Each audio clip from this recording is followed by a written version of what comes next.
Hello guys, welcome back to another video. आज के इस वीडियो में डिस्कस करने वाले हैं पॉलिटी के एमसीक्यूज़ को। पॉलिटी के एमसीक्यूज़ हम टॉपिक वाइज कवर कर रहे हैं। इससे पहले हमने भारत का जो संवैधानिक विकास है उसके एमसीक्यूज़ को देखा था। आज हम संविधान की जो ऐतिहासिक पृष्ठभूमि है इसके एमसीक्यूज़ को कवर करेंगे। ये एमसीक्यूज़ आपके प्रीवियस ईयर क्वेश्चन होंगे और किसी न किसी एग्जाम में आपसे पूछे गए होते हैं। तो चलिए फ्रेंड्स, आज के इस सेशन की शुरुआत करते हैं। पहला प्रश्न है, शासन की एकात्मक पद्धति का लाभ है। तो एकात्मक पद्धति में जो केंद्र होता है वो सबसे ऊपर होता है और राज्य को वो क्या करता है, सुदृढ़ता प्रदान करता है। यानी कि ऑप्शन नंबर बी यहाँ पर राइट आंसर हो जाएगा। शासन की एकात्मक पद्धति में दृढ़ राज्य होता है। नेक्स्ट है, निम्नलिखित में से किस देश का अलिखित संविधान है। तो अलिखित संविधान किस देश का है, वो है ब्रिटेन का। ऑप्शन नंबर बी यहाँ पर राइट आंसर हो जाएगा। यानी कि यूके जो ब्रिटेन के नाम से भी जाना जाता है उसका अलिखित संविधान है। और बात करें यूएसए, पाकिस्तान और भारत, इन सभी में लिखित संविधान है। और बात करें यूके की तो उसमें जो संसदीय परंपराएं हैं उनके आधार पर वहाँ पर शासन किया जाता है। नेक्स्ट है, भारत की संविधान सभा किसके कहने पर बनाई गई थी। तो भारत की जो संविधान सभा थी वो बनाई गई थी कैबिनेट मिशन के कहने पर। ऑप्शन नंबर डी यहाँ पर राइट आंसर हो जाएगा। इसी के द्वारा जो सुझाए गए प्रस्ताव थे उसी के तहत 1946 में भारत की संविधान सभा का गठन किया जाता है, याद रखेंगे। नेक्स्ट है, भारत की संविधान सभा का अध्यक्ष कौन था। तो भारत की जो संविधान सभा थी उसका परमानेंट अध्यक्ष कौन था। Option number B doctor Rajendra Prasad संविधान सभा के स्थायी अध्यक्ष थे। अगर बात करें अस्थायी अध्यक्ष कौन थे तो 9 दिसंबर 1946 को संविधान सभा की पहली बैठक में सच्चिदानंद सिन्हा को अस्थायी अध्यक्ष के रूप में चुना जाता है और दूसरी बैठक होती है 11 दिसंबर 1946 को। इसमें डॉक्टर राजेंद्र प्रसाद को क्या किया जाता है, स्थायी अध्यक्ष के रूप में चुना जाता है। नेक्स्ट है, निम्नलिखित में से भारतीय संविधान सभा का अध्यक्ष कौन था। तो भारतीय संविधान सभा के जो अध्यक्ष थे, बात कर चुके हैं, डॉक्टर राजेंद्र प्रसाद थे। Option number A right answer हो जाएगा। नेक्स्ट है, राजनीतिक समता पाई जाती है। तो इसका राइट आंसर हो जाएगा ऑप्शन नंबर बी, सार्वभौमिक वयस्क मताधिकार की स्थिति में राजनीतिक समता पाई जाती है। देखिए, सार्वभौमिक वयस्क मताधिकार में होता क्या है कि जो वयस्क राज्य का जो प्रत्येक यानी कि देश का जो प्रत्येक वयस्क नागरिक होता है उसको अपना प्रतिनिधि चुनने का अधिकार होता है, वो भी मत के रूप में, यानी कि मत देकर, यानी कि वोट देकर वो अपना प्रतिनिधि चुन सकता है। इसी में राजनीतिक समता पाई जाती है। नेक्स्ट है, धर्मनिरपेक्ष राज्य किसे कहते हैं। तो धर्मनिरपेक्ष राज्य वो होता है जिसका अपना कोई धर्म ना हो। ऑप्शन नंबर ए यहाँ पर राइट आंसर हो जाएगा। ऐसे राज्य को धर्मनिरपेक्ष कहा जाता है जिसका कोई धर्म ना हो और किसी धर्म यानी कि किसी एक धर्म को वो प्रोत्साहन न देता हो। और अगर बात करें भारतीय संविधान की तो इसको जो प्रस्तावना में जो पंथ निरपेक्ष शब्द है वो कब जोड़ा गया था, वो जोड़ा गया था 42वें संविधान संशोधन 1976 के तहत। इसको भी ध्यान में रखेंगे, पंथ निरपेक्ष शब्द हमारी प्रस्तावना में कब जोड़ा गया, 42वें संविधान संशोधन 1976 के तहत। नेक्स्ट है, भारतीय संविधान केवल सरकार के लोकतांत्रिक रूप की कल्पना या विचार नहीं करता बल्कि एक लोकतांत्रिक समाज की भी कल्पना करता है, क्योंकि यह इसकी विचारधारा से ओतप्रोत है। तो जो भारतीय संविधान है वो न्याय, स्वतंत्रता, समता और भाईचारा यानी कि बंधुता की विचारधारा से ओतप्रोत है। तो ऑप्शन नंबर डी यहाँ पर राइट आंसर हो जाएगा। सभी यहाँ पर सही हो जाएंगे। देखिए, जो भारतीय संविधान की प्रस्तावना है वो केवल सरकार को क्या करती है, लोकतांत्रिक रूप में ही नहीं बल्कि वो लोकतांत्रिक समाज की भी कल्पना करती है और ये कहती है कि न्याय, स्वतंत्रता, समानता और भाईचारा बनाए रखें, यानी कि वो उसकी विचारधारा से क्या है, ओतप्रोत है। तो सभी यहाँ पर राइट आंसर हो जाएंगे। नेक्स्ट है, संविधान के अंतर्गत भारतीय लोकतंत्र के आदर्शों को हम कहाँ देखते हैं। तो भारतीय लोकतंत्र के आदर्शों की झलक हमें किसमें देखने को मिलती है, वो मिलती है प्रस्तावना में। ऑप्शन नंबर ए यहाँ पर राइट आंसर हो जाएगा। देखिए, जो हमें संविधान का सार है वो हमें यानी कि संविधान का जो उद्देश्य है वो प्रस्तावना से ही पता चल जाता है। तो इसे याद रखेंगे, इंपॉर्टेंट क्वेश्चन है। नेक्स्ट है, संविधान की प्रस्तावना में भारत को निम्नलिखित में से किस रूप में घोषित किया गया है। तो भारत की प्रस्तावना के अनुसार भारत को एक प्रभुत्व संपन्न समाजवादी पंथ निरपेक्ष लोकतांत्रिक गणराज्य के रूप में घोषित किया गया है। ऑप्शन नंबर सी यहाँ पर राइट आंसर हो जाएगा। और एक प्रश्न इसको लेकर पूछा जाता है कि जो प्रस्तावना में समाजवादी, पंथ निरपेक्ष और अखंडता शब्द हैं ये कब जोड़े गए। तो ये जोड़े गए थे 42वें संविधान संशोधन 1976 के तहत। इसको ध्यान में रखेंगे। इसके तहत संविधान की प्रस्तावना है उसमें 3 शब्दों को जोड़ा गया था, समाजवादी, पंथ निरपेक्ष और अखंडता, याद रखेंगे, इंपॉर्टेंट है। नेक्स्ट है, भारतीय गणतंत्र की यथार्थ संवैधानिक स्थिति 26 जनवरी 1950 को संविधान लागू होने के समय क्या थी। तो जब भारत का संविधान लागू हुआ था 26 जनवरी 1950 को, उस समय भारत को एक प्रभुत्व संपन्न प्रजातांत्रिक गणतंत्र के रूप में घोषित किया गया था। ऑप्शन नंबर बी यहाँ पर राइट आंसर हो जाएगा। और जैसे हमने बात की, जो समाजवादी, पंथनिरपेक्ष और अखंडता शब्द हैं, इनको तो 42वें संविधान संशोधन के तहत जोड़ा गया था 1976 में, याद रखेंगे। और वर्तमान स्वरूप भारतीय गणराज्य का क्या है, तो वो ये हो जाता है कि प्रभुत्व संपन्न, समाजवादी, पंथनिरपेक्ष, लोकतांत्रिक गणराज्य आज भारत का वर्तमान स्वरूप है। नेक्स्ट है, भारत के संविधान की प्रस्तावना में निम्नलिखित में से वह शब्द कौन सा है जिसका समावेशन संविधान संशोधन अधिनियम 1976 के माध्यम से नहीं किया गया था। तो देखिए, हमने बात करी कि जो 42वां संविधान संशोधन है 1976 के तहत 3 शब्दों को जोड़ा गया था। कौन कौन से? समाजवादी, पंथनिरपेक्ष और अखंडता शब्द को वहां पर जोड़ा गया था। और यहाँ पर तो दोनों ही आंसर गलत हो जाते हैं, ना कि गरिमा को जोड़ा गया था और निष्ठा को भी नहीं जोड़ा गया था। तो ऑप्शन नंबर सी और डी दोनों ही राइट आंसर हो जाते हैं। तो और जोड़ा किन किन को गया था, तो समाजवादी, पंथनिरपेक्ष और अखंडता शब्दों को वहां पर जोड़ा गया था। नेक्स्ट है, संविधान की प्रस्तावना में भारत को कहा गया है, तो प्रस्तावना में क्या कहा गया है? भारत को सर्वसत्ताधारी, समाजवादी, धर्मनिरपेक्ष, लोकतांत्रिक गणराज्य के रूप में भारत को दर्शाया गया है। ऑप्शन नंबर डी यहाँ पर राइट आंसर हो जाएगा। नेक्स्ट है, संविधान बनाते समय निम्नलिखित में से कौन सा आदर्श प्रस्तावना में शामिल नहीं था? तो प्रस्तावना में यानी कि जो हमारी उद्देशिका है, उसमें कौन सा आदर्श यानी कि कौन सा शब्द वहां पर शामिल नहीं था? तो वहां पर समाजवादी शब्द शामिल नहीं था। ऑप्शन नंबर सी ही राइट आंसर हो जाता है। तो देखिए, न्याय तो पहले से था, समता भी पहले से थी और स्वतंत्रता भी पहले से थी, लेकिन समाजवादी जो शब्द है उसको बार बार देख चुके हैं कि 42वें संविधान संशोधन 1976 के तहत वहां पर जोड़ा गया था, याद रखेंगे। नेक्स्ट है, भारतीय संविधान की प्रस्तावना में निम्नलिखित में से किस अभिव्यक्ति का प्रयोग नहीं किया गया है? तो भारत को सर्वसत्ताधारी लोकतांत्रिक गणराज्य के रूप में बताया गया है, समाजवादी है, धर्मनिरपेक्ष है, लेकिन भारतीय संविधान की प्रस्तावना जो है वो भारत को संघीय घोषित नहीं करती है। ऑप्शन नंबर डी यहाँ पर राइट आंसर हो जाएगा। और इस संघीय शब्द से आपको एक बात याद रखनी है कि भारत के संविधान में कहीं भी संघीय शब्द का प्रयोग एक भी बार नहीं हुआ है। इसको ध्यान में रखना कि भारत के संविधान में संघीय शब्द का प्रयोग कहीं पर भी नहीं हुआ है। बल्कि देखिए, एक आर्टिकल है, आर्टिकल नंबर 1, उसमें भारत को क्या कहा गया है? उसमें भारत को राज्यों का संघ कहा गया है। और कहीं भी भारत के संविधान में संघीय शब्द का प्रयोग नहीं हुआ है, बल्कि संघ शब्द का वहां पर प्रयोग हुआ है, यानी कि यूनियन ऑफ स्टेट कहा गया है। नेक्स्ट है, अब तक भारत के प्रस्तावना माफ कीजिएगा, अब तक भारत के संविधान की उद्देशिका में कितनी बार संशोधन किया जा चुका है? तो हमने देखा था कि संविधान के संशोधित जो उद्देशिका है यानी कि जो प्रस्तावना है, उसमें 42वां संविधान संशोधन 1976 में 3 शब्द जोड़े गए थे। और अब तक जो संविधान की उद्देशिका है उसमें मात्र एक बार वहां पर संशोधन किया गया है। तो ऑप्शन नंबर ए यहाँ पर राइट आंसर हो जाएगा। देखिए, ये पूछे गए प्रश्न हैं और यहाँ पर मैंने केवल इन्हीं को लिया है कि जो एक एक बार है, इससे ज़्यादा बार पूछे गए हैं, बाकी को तो मैंने वहाँ पर काट दिया था, याद रखेंगे। नेक्स्ट है, हमारे संविधान की प्रस्तावना में उल्लेख नहीं है। तो हमारा जो संविधान है उसकी प्रस्तावना में क्या उल्लेखित नहीं है? तो उसमें उल्लेखित देखिए, न्याय है, भ्रातृत्व है यानी कि बंधुता है, और प्रतिष्ठा की समानता का भी उल्लेख है, लेकिन वयस्क मताधिकार का उल्लेख वहाँ पर नहीं मिलता है। तो इसीलिए ऑप्शन नंबर डी यहाँ पर राइट आंसर हो जाएगा।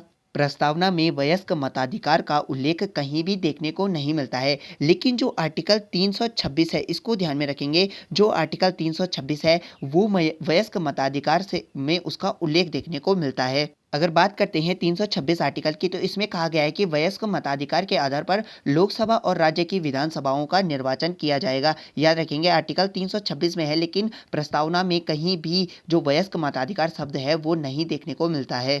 नेक्स्ट है, संविधान के निर्माताओं के मनोभाव और आदर्श प्रतिबिंबित होते हैं। तो जो संविधान के निर्माताओं के जो मनोभाव हैं और आदर्श हैं वो कहाँ प्रतिबिंबित होते हैं? वो होते हैं उद्देशिका में। ऑप्शन नंबर सी यहाँ पर राइट आंसर हो जाएगा। उद्देशिका ही पूरे संविधान का उद्देश्य स्पष्ट कर देती है, याद रखेंगे। और इसका जो सार है वो भी हमें उद्देशिका से देखने को मिलता है। देखिए, एक केस आया था 1960 में, नाम याद नहीं आ रहा है मुझे, लेकिन 1960 में एक केस आया था जिसके तहत कहा गया था कि जो प्रस्तावना संविधान के निर्माताओं के आशय को स्पष्ट करने वाली कुंजी है। तो याद रखेंगे कब कहा गया था? 1960 में। इसको एक बार सर्च कर लेना कि कौन सा केस था ये जब प्रस्तावना संविधान के निर्माताओं के आशय को स्पष्ट करने वाली कुंजी कहा गया था, याद रखेंगे। नेक्स्ट है, भारत के संविधान में संघीय शब्द का प्रयोग कहाँ पर हुआ है? तो मैं ये आप लोगों को बता चुका हूँ कि भारत का जो संविधान है उसमें संघीय शब्द का कहीं भी प्रयोग नहीं हुआ है। इसका राइट आंसर हो जाएगा ऑप्शन नंबर डी। संविधान में कहीं भी इसका उल्लेख देखने को नहीं मिलता है, जबकि भारतीय जो संविधान है उसमें संघ शब्द का प्रयोग जरूर हुआ है। इसको ध्यान में रखेंगे क्योंकि आर्टिकल जो 1 है वो राज्यों का संघ भारत को घोषित करता है, यानी कि यूनियन ऑफ स्टेट घोषित करता है भारत को। नेक्स्ट है, संविधान में सम्मिश्रित यानी कि संयोजित भारत का वर्णन निम्नलिखित में से किस प्रकार किया गया है। तो जो पूरा संयोजित भारत है उसको किस रूप में संविधान में वर्णित किया गया है, उसको कहा गया है ऑप्शन नंबर सी, राज्यों तथा संघ राज्य क्षेत्रों का एक परिसंघ कहा गया है, यानी कि यूनियन ऑफ स्टेट कहा गया है। आर्टिकल 1 में क्या कहा गया है, तो आर्टिकल 1 में कहा गया है कि भारत अर्थात इंडिया राज्यों का क्या होगा, संघ होगा। इसको ध्यान रखेंगे। और भारत का जो संयोजित भारत है उसको क्या कहा गया है, राज्यों तथा संघ राज्यों का परिसंघ कहा गया है। और एक और बात याद रखेंगे कि जो हमारा संविधान है उस भले ही वो संघात्मक है, लेकिन वहाँ पर किसी भी राज्य को यानी कि जो संवैधानिक इकाई है उसको वहाँ पर अलग होने का अधिकार प्राप्त नहीं है। इसको ध्यान में रखेंगे कि भारत से किसी भी राज्य को अलग होने का अधिकार प्राप्त नहीं है। नेक्स्ट है, भारतीय संविधान के अनुच्छेद 1 में यह घोषणा की गई है कि इंडिया अर्थात भारत है। तो अभी बात कर चुके हैं, भारत यानी कि इंडिया क्या है, राज्यों का संघ है। Option number A right answer हो जाएगा। नेक्स्ट है, संविधान के अनुच्छेद 1 में भारत को क्या कहा गया है, तो भारत को कहा गया है राज्यों का संघ, यानी कि राज्यों का संघ। ऑप्शन नंबर डी यहाँ पर राइट आंसर हो जाएगा।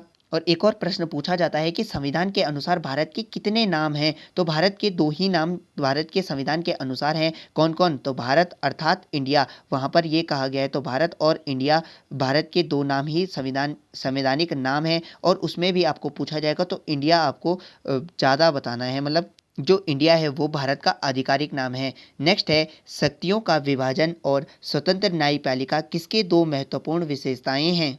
तो स्वतंत्र न्यायपालिका और जो शक्तियों का विभाजन है वो किसमें देखने को मिलता है, तो वो देखने को मिलता है जो संघीय प्रणाली है उसमें, यानी कि ऑप्शन नंबर बी, सरकार का जो संघीय स्वरूप है उसमें शक्तियों का विभाजन और स्वतंत्र न्यायपालिका दोनों ही देखने को मिलते हैं। और ये जो शक्तियों का विभाजन है ये तो जो संघात्मक व्यवस्था है इसका मूल तत्व भी होता है। याद रखेंगे, संघात्मक व्यवस्था का मूल तत्व क्या है, शक्तियों का विभाजन।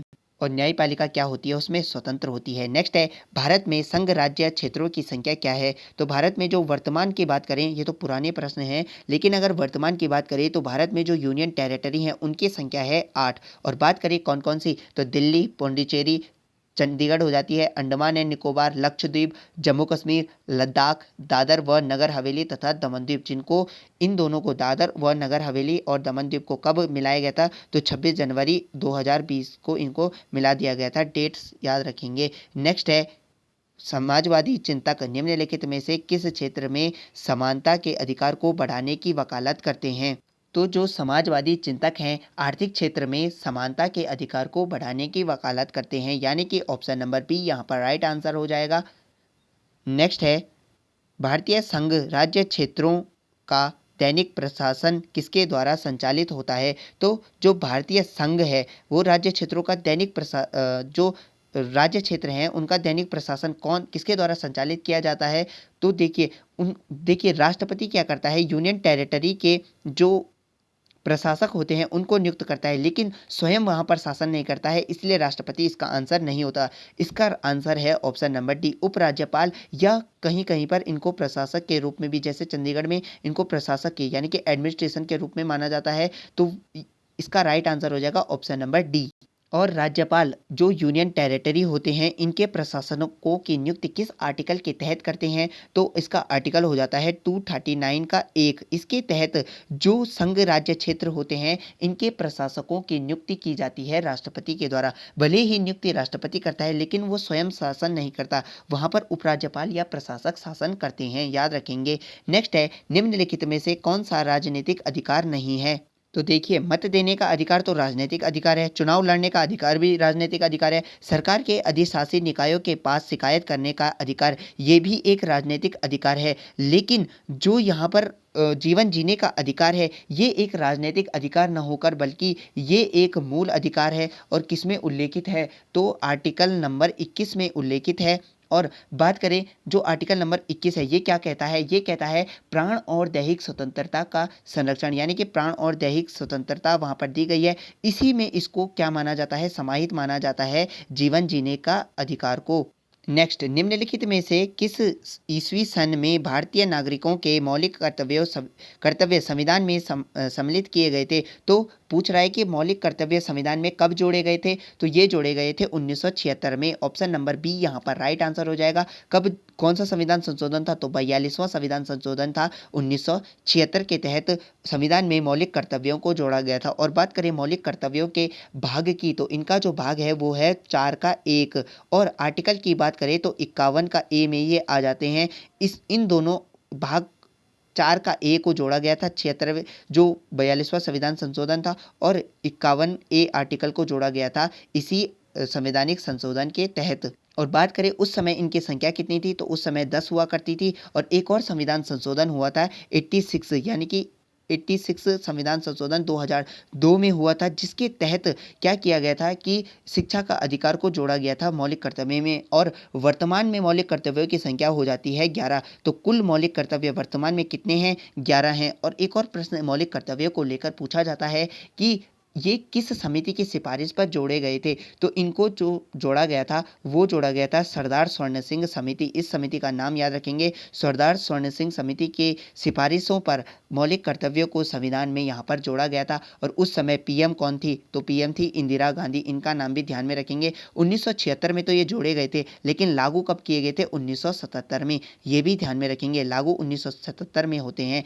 नेक्स्ट है भारतीय संविधान लागू हुआ था। तो ये तो बहुत ही ईजी प्रश्न है। भारतीय संविधान कब लागू किया गया था? भारतीय संविधान को 26 जनवरी 1950 को लागू किया गया था। ऑप्शन नंबर ए यहाँ पर राइट आंसर हो जाता है। जब संविधान की जो तृतीय वाचन है वो समाप्त हुआ था, तो वो समाप्त हुआ था 26 नवंबर 1949 को।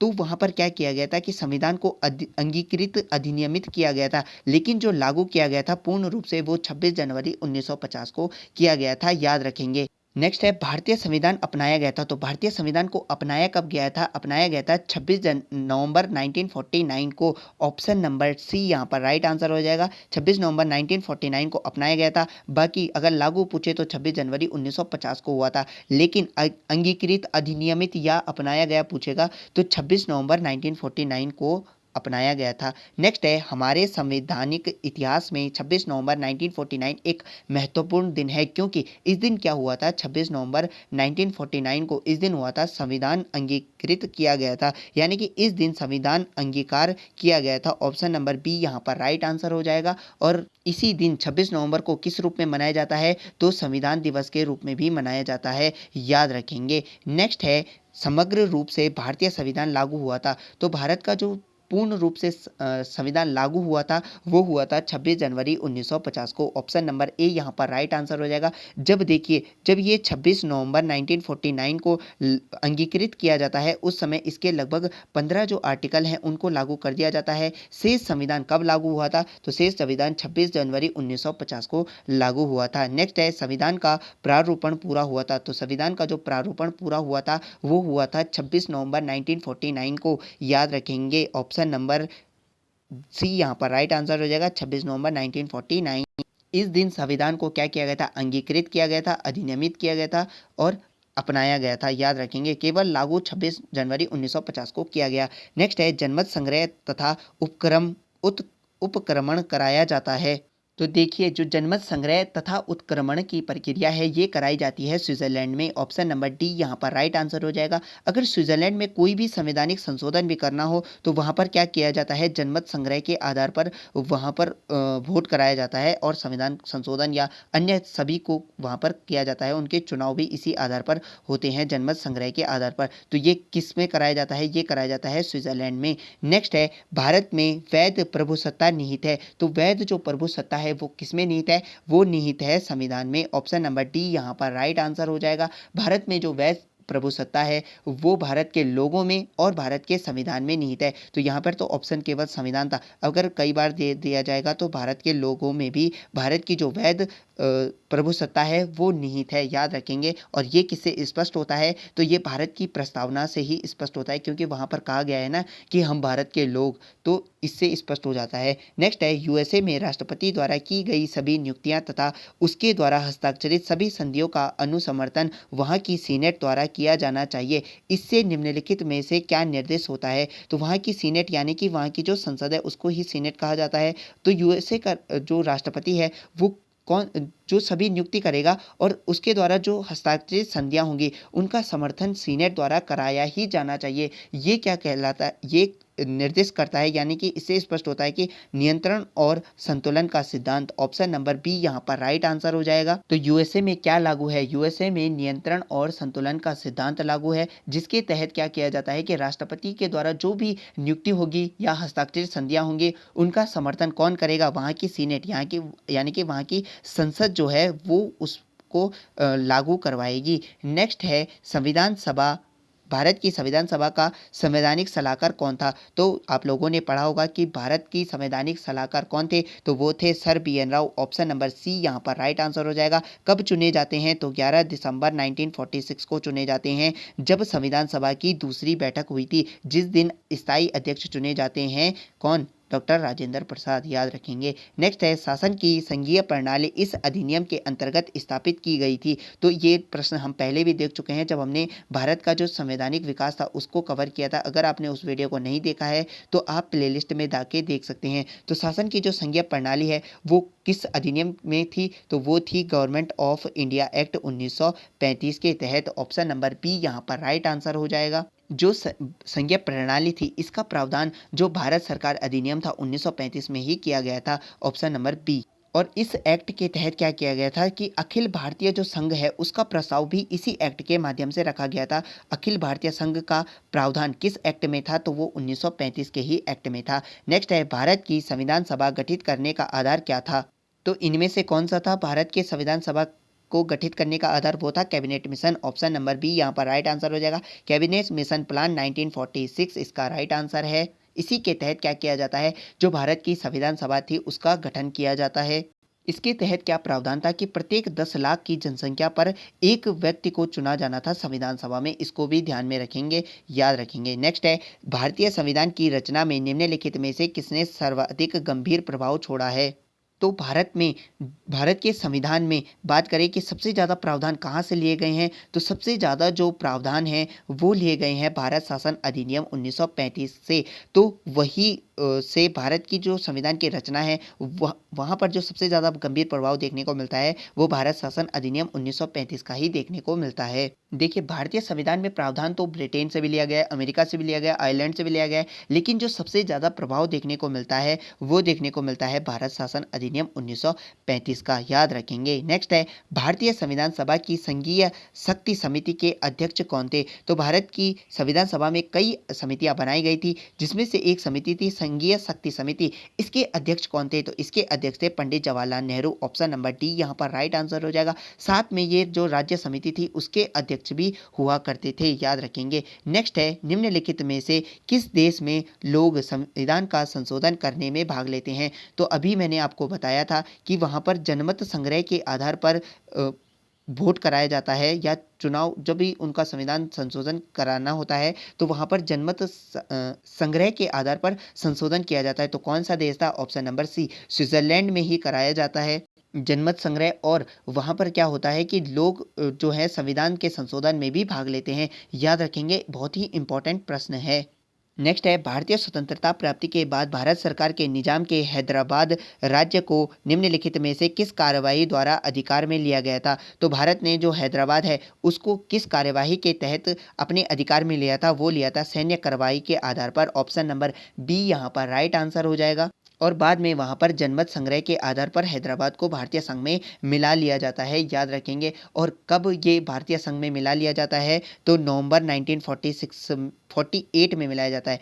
एग्जैक्ट डेट मुझे याद नहीं आ रही, लेकिन नवंबर 1948 में इसे भारतीय संघ में मिलाया जाता है। नेक्स्ट है, निम्नलिखित में से से देश का सबसे बड़ा कानून कौन सा है? तो भारत का जो सबसे बड़ा कानून है वो कौन है? वो है ऑप्शन नंबर बी, भारतीय संविधान। इससे ऊपर तो कुछ भी नहीं है। अगर कोई भी कानून जो संविधान के विरुद्ध हो, उसको सर्वोच्च न्यायालय क्या करता है, यानी कि जो सुप्रीम कोर्ट है उसको शून्य घोषित कर देता है। इसीलिए जो देश का सबसे बड़ा कानून है वो कौन है? भारत का संविधान, भारत में। नेक्स्ट है, मंत्रिमंडल पद्धति तथा सामूहिक जिम्मेदारी निम्नलिखित में से किस देश की देन है? क्या वो भारत की देन है? नहीं, वो है देन ब्रिटेन की। ऑप्शन नंबर डी यहाँ पर राइट आंसर हो जाएगा। जो ये मंत्रिमंडलीय शासन पद्धति है और लोकसभा और राज्यसभा में जो लोकसभा और विधानसभा में जो मंत्रिमंडल होता है वो सामूहिक रूप से उत्तरदायी होता है। तो इस ये जो पद्धति है ये किस देश की देन है? ये है ब्रिटेन की। Option number D right answer हो जाएगा। नेक्स्ट है, निम्नलिखित में से वह देश कौन सा है जिसका राज्याध्यक्ष वंशानुगत उत्तराधिकार की विधि के अनुसार पद ग्रहण करता है? तो वो देश है ऑप्शन नंबर डी, जापान। यहाँ पर राइट आंसर हो जाएगा। जापान में जो सर्वोच्च सत्ता होती है वो किसके पास होती है? वो सम्राट के पास होती है, जो कि वंशानुगत उत्तराधिकार की विधि से अपना पद ग्रहण करता है। इसको ध्यान में रखेंगे। लेकिन वहाँ की जो शासन व्यवस्था है उसका संचालन तो प्रधानमंत्री करता है, लेकिन जो मेन सत्ता है यानी कि जो सर्वोच्च सत्ता है वो किसके पास है? वो सम्राट के पास है, जापान के। नेक्स्ट है, भारत में राजनीतिक शक्ति का स्रोत है। तो भारत में जो राजनीतिक शक्ति है उसका स्रोत क्या है? उसका स्रोत है हम लोग, यानी कि अर्थात जनता। ऑप्शन नंबर डी यहाँ पर राइट आंसर होगा। जो भारतीय जनता है वो क्या है? राजनीतिक शक्ति का सबसे बड़ा स्रोत है भारत में। और ये तो भारत की प्रस्तावना से ही स्पष्ट हो जाता है। नेक्स्ट है, भारत का संविधान अपना प्राधिकार किससे प्राप्त करता है? तो भारत का जो संविधान है वो अपना प्राधिकार किससे प्राप्त करता है? वो प्राप्त करता है ऑप्शन नंबर सी, भारत की जनता से। याद रखेंगे। नेक्स्ट है, संघीय प्रकार के शासन का एक गंभीर दोष है। तो जो संघीय प्रकार है उसमें शासन का एक गंभीर दोष है, वो कौन सा है? देखिए, संघीय शासन में क्या होता है, शक्तियों का केंद्र और राज्यों के बीच में बंटवारा तो होता है, लेकिन उसमें क्या होता है, उसमें पृथकता का खतरा बना होता है। ऑप्शन नंबर ए यहाँ पर राइट आंसर हो जाएगा। जबकि जो एकात्मक प्रणाली होती है उसमें क्या होती है, जो शक्तियाँ होती हैं वो सबसे ज़्यादा शक्तियाँ तो केंद्र के पास होती हैं। इस कारण से वहाँ पर क्या होती है, सुदृढ़ता बढ़नी होती है और पृथककरण का खतरा कम होता है। लेकिन वहाँ पर जो एकात्मक शासन पद्धति है वहाँ पर क्या होता है, स्थानीय जो हित है उनकी वहाँ पर उपेक्षा हो जाती है। याद रखेंगे। नेक्स्ट है, सरकार की निम्न प्रणालियों में से किसमें द्विसदन पद्धति एक अनिवार्य लक्षण है? तो द्विसदन पद्धति जो है वो किसका अनिवार्य लक्षण है? क्या वो संसदीय प्रणाली का है? तो इसको आपने टिक नहीं करना है, आपको टिक करना है ऑप्शन नंबर सी। संघीय प्रणाली का जो अनिवार्य लक्षण होता है वो होती है द्विसदन पद्धति। याद रखेंगे, इंपॉर्टेंट है। संसदीय प्रणाली को आपको यहाँ पर टिक नहीं करना है, आपको लगाना है संघीय प्रणाली। देखिए, संघीय प्रणाली में क्या होता है, जो केंद्रीय विधायिका होती है ना, वो दो सदनों में बटी होती है। कौन कौन से? एक तो निम्न सदन और एक होता है उच्च सदन। निम्न सदन कौन होता है? जो जनता का प्रतिनिधित्व करते हैं, यानी कि भारत की बात करें तो लोकसभा, और उच्च सदन की बात करें तो वहां पर राज्यों का प्रतिनिधित्व होता है, यानी कि भारत में बात करें तो राज्यसभा। इसीलिए जो संघीय शासन प्रणाली में क्या होता है कि द्विसदनीय जो पद्धति होती है वो एक अनिवार्य लक्षण होती है। याद रखेंगे। तो फ्रेंड्स, हमने यहाँ पर पॉलिटी से रिलेटेड इंपॉर्टेंट प्रश्नों को देखा। आज हमने जो संविधान की ऐतिहासिक पृष्ठभूमि है उसको यहाँ पर कवर किया। इसके आगे के प्रश्न हम दूसरे पार्ट में इसको कवर करेंगे। आज हमने 50 प्रश्नों को कवर किया। नेक्स्ट में इससे कम प्रश्न होंगे, लेकिन वहाँ पर ये जो संवैधानिक पृष्ठभूमि है, ऐतिहासिक पृष्ठभूमि है, ये कवर हो जाएगी। तो अगर आपको ये वीडियो पसंद आया तो इसको लाइक कीजिए, ना आए तो डिसलाइक कीजिए। टेलीग्राम को जरूर ज्वाइन कीजिए, क्योंकि वहाँ पर आपको इसकी पीडीएफ देखने को मिल जाएगी। तो फ्रेंड्स, मैं मिलता हूँ आपको नेक्स्ट वीडियो में। तब तक के लिए टेक केयर एंड बाय।